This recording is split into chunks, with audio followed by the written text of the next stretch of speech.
How much? Travelling Australia is a dream for so many of us. The Outback, remote free camps, endless beaches, jaw-dropping landscapes. But let's be honest, it's not cheap. Before you hitch up and hit the road, we're breaking down what it really costs to travel Australia. We've tracked every single dollar we spent over 6 months. Not just the obvious stuff, but the sneaky hidden costs too. And we're also sharing the money-saving hacks that helped us stretch our budget further than we ever thought possible. Whether you're planning a lap or something more long-term, this is for you.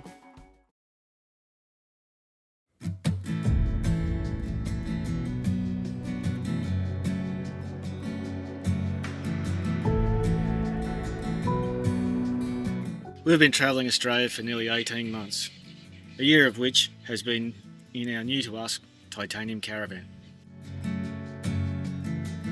How much does it cost to travel Australia? It's the question we're asked the most, so we tracked our costs for 6 months and we're going to share those with you now. There are some expenses you can't escape and groceries is one of those.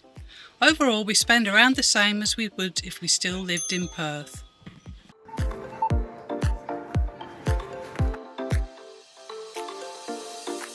Fuel is another must-have, and it can really rack up, especially if you're fueling up in remote areas.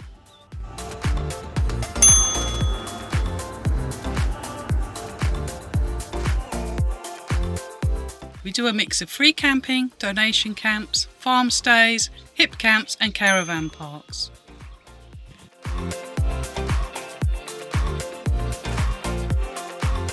Eating and drinking out is a real budget killer, but we try to limit ourselves to at least once a month. Sometimes though the temptation is just too great.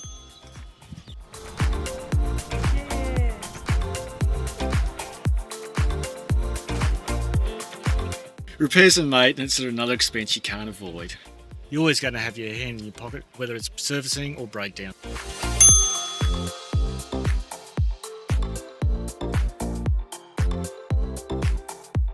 Whether it's for keeping in touch with loved ones or an emergency, you're going to need a decent internet connection. We use a combination of Telstra, Optus and Starlink.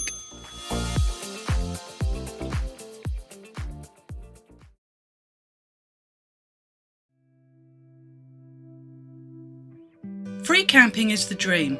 It's what you picture when you're planning your big lap.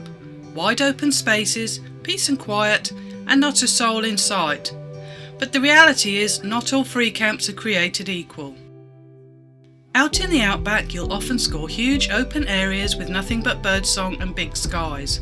Along major highways though, a free camp can often mean a dusty roadside pull-off or gravel pit, with road trains roaring past all night to keep you company.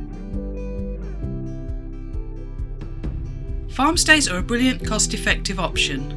They're usually close to towns or points of interest, are far quieter than caravan parks and often come with perks like firewood, fresh eggs or farm produce. Some farms advertise directly, but we've found Caravan Overnight Farm Stay to be a great resource.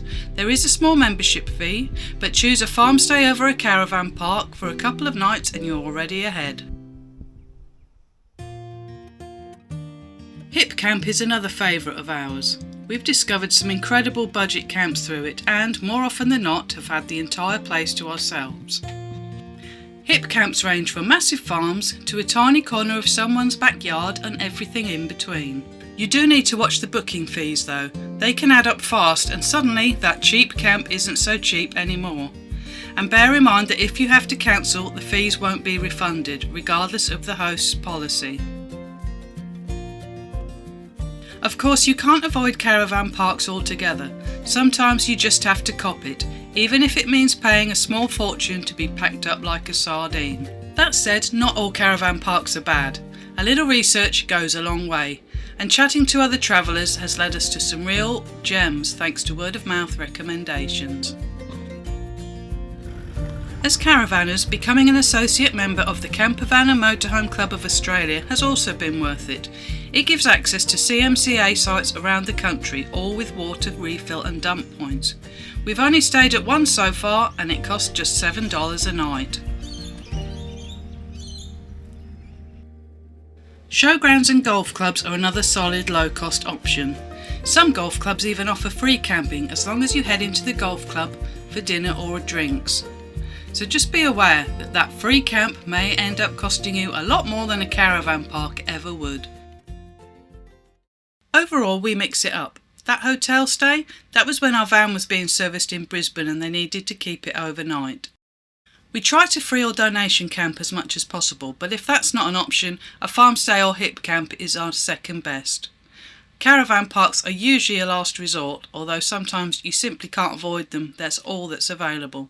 Our aim is to keep our average nightly cost to $30 or less.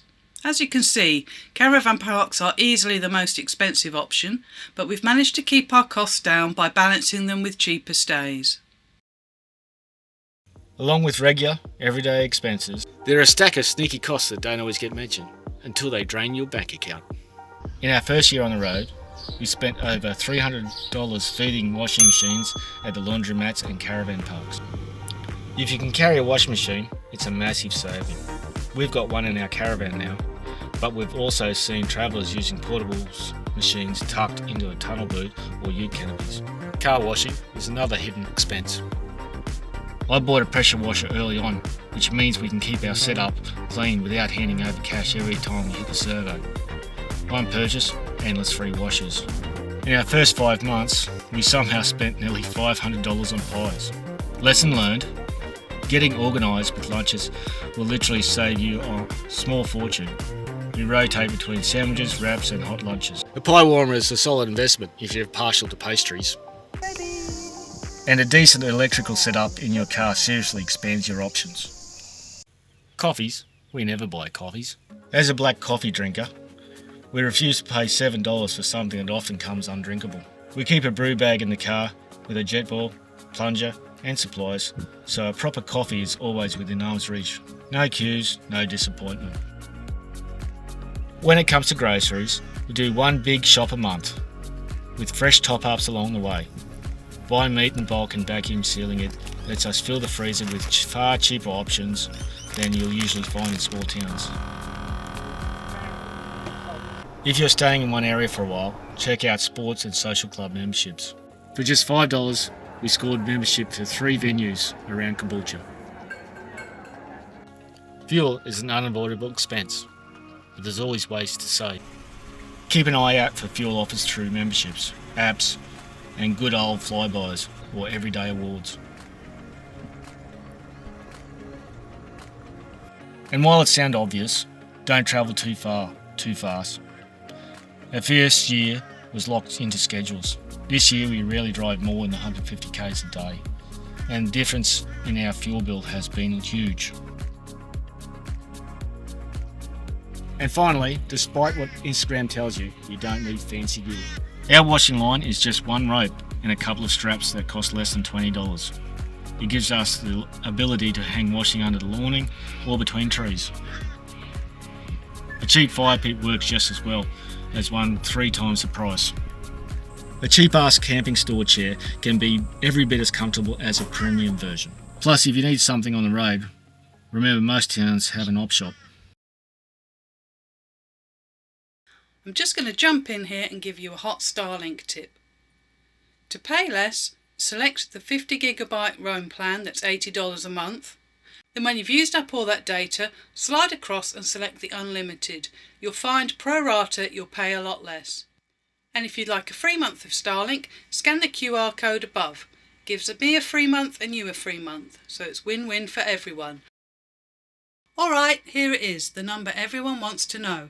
This is our total spend for the last 6 months travelling Australia. We've left out alcohol because everyone's habits are different, but everything else, it's all in there.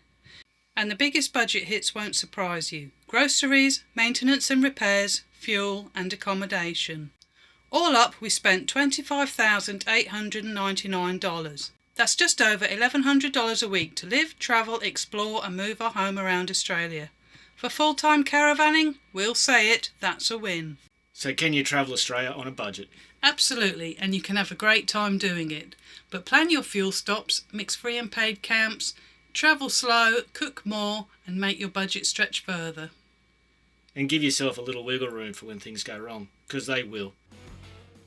Thanks so much for watching. If you found the video helpful, give it a thumbs up. Make sure you hit subscribe so you don't miss our next episode where we continue exploring Australia without breaking the bank. We'll see you there, and until then, safe travels.